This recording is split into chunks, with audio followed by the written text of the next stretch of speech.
The first 2 to 3 weeks is really just doing a lot of rules. So who can remind me of one rule when we line up? Can someone tell me what we can do in line? That's Ashley. Whisper voice. Usually it's just me in here with 27 kids, trying to get them to understand that this is our community, trying to get them to understand how to use their words with each other so that they're not tattling all the time. What if someone's in the wrong line? Are you gonna say, hey, move? No, I'm just, You say, excuse me, I think you go right there. So it's a whole orientation process in September. Boys and girls, you have to raise your hand and wait for the teacher to call you. This sets the stage for what you're going to do the rest of the year. We're going to get our listening ears on page 3 and page 4. New letter keyword sounds, J, jug, j. Page 3, page 4, P, pan. Beginning of the year testing will begin around September 16th and it'll last for 2 weeks. That'll give us individual information on each child. We'll look at the data and we'll really focus on what the children need, and that small group instruction will then really begin. Okay, turn the page. The beginning of the school year isn't so much about education as it is about rules and routines and getting caught up after 2 months of vacation, which causes a decline in reading and writing skills. That decline is called summer slide, which meant something else when I was a kid. No one was talking about summer learning loss. I learned to read and I loved it.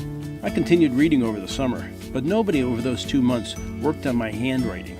And after summer vacation, I couldn't even remember how to write my own name.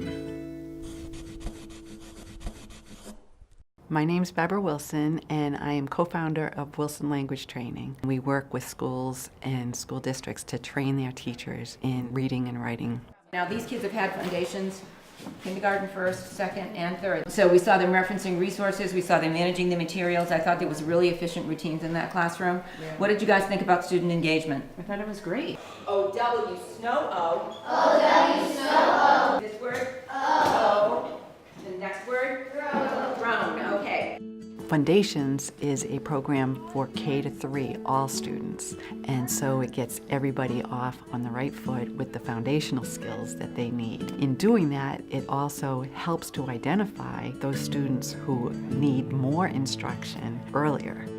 Kids vary so much that walk through the door. For kids who have very poor vocabularies, no background knowledge, have not learned their letters and sounds before they came in. The teachers feel very overwhelmed. The hope is for them to be able to do it in a way that reaches all their kids.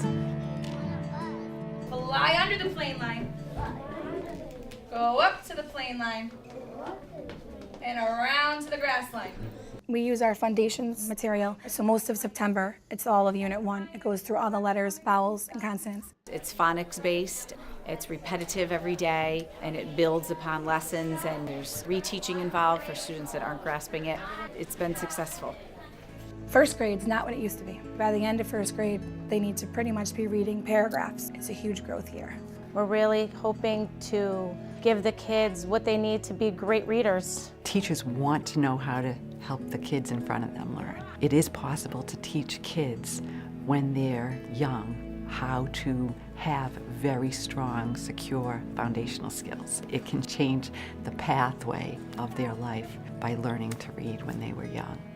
So it's not so much teaching to the test that many of us believe, but understanding that every child learns differently, and we all have a variety of gifts and deficits. When I step back and I look at the bigger picture, I see that life is different now. Our challenge is to find new ways to navigate our lives together as a community, and to see that we're not all that different from each other. People just want a better world for their kids. What if we the people could all grow and be educated, not on why we're different, but with the values that we all share?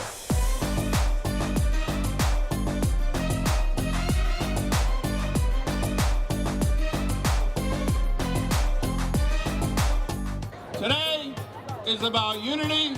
Today is about respect. Today is about Waterbury. This is us.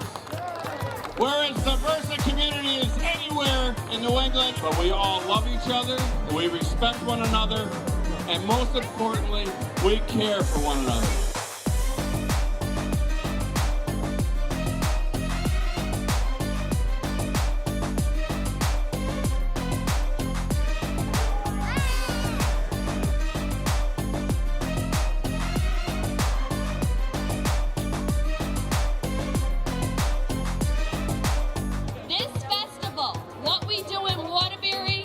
the best of who we are. Let's take that message to Washington. Thank you. Thank you, Jahan.